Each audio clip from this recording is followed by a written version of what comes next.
there's a difference between the cost and the value, right? Well, the cost is how much do I have to, a cost.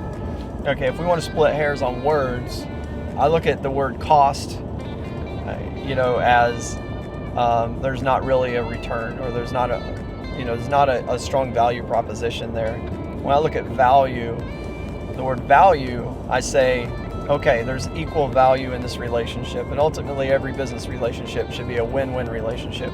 You should be able to win, and I should be able to win as a result of the relationship. If you're drastically discounting your rates and it's not worth your time, and your missed opportunities are costing you more than you're making on the deal, then it's not a win for you. If you're in a position where you're like, hey, I can do this for a lower rate because I really don't have much going on right now, and it gives you an opportunity to demonstrate the value you bring to that customer. So that's where cost and value kind of look different to me. I think it's okay to have what they call a rate card in the service industry. You can say, here are my standard rates. Hey, yeah, well, will you take this? Now you get to make a judgment call, but you've already established what your standard rate is. I can make an exception this time because I'm kind of slow right now. So I'd be happy to make an exception this time. Just know, future projects, this is my rate card, and I'm going to ask you to honor that, but I'll do you a solid this time. So now what you're doing is you're establishing a precedence. And then when you get in and do great work for that customer, they're going to see the value you bring, and then in future projects, they'll be glad to pay you what your rate card is because they already know you're going to do great work for them. And now the sales process plays into that too. So let's say that all of those things I just mentioned don't apply. When you look at the sales process should be less about discussing price and more about discussing value.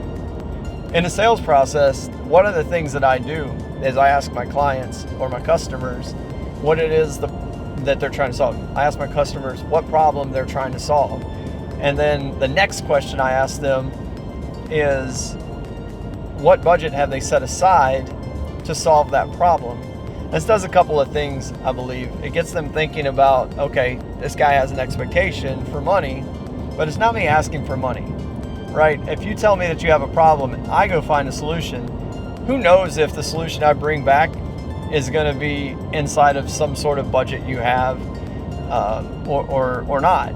Or maybe you're going to say, oh my gosh, that's overpriced, or maybe that's too cheap and I don't think these guys know what they're doing.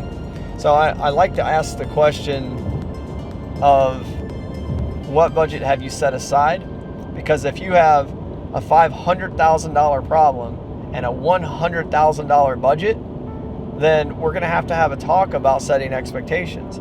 And I can tell you what I'm able to deliver towards solving that problem with $100,000.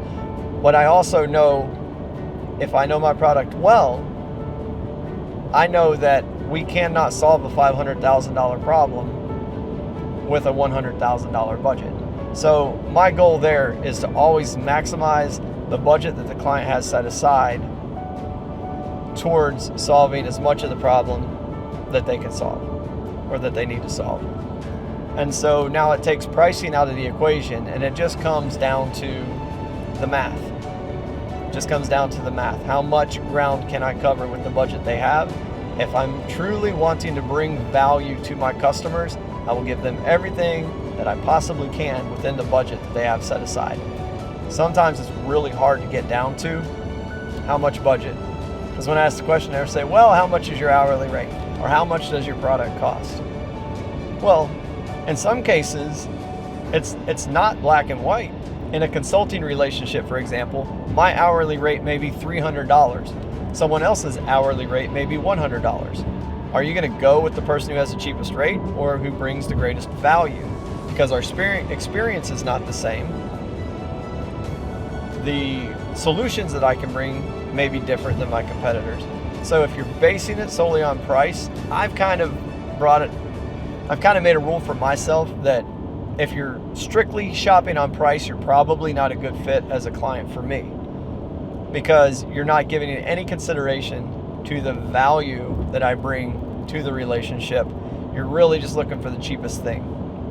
But always find out what the problem is they're trying to solve, what kind of solution you can get them for the budget they have, and then it's a matter of how much value can you bring within that budget.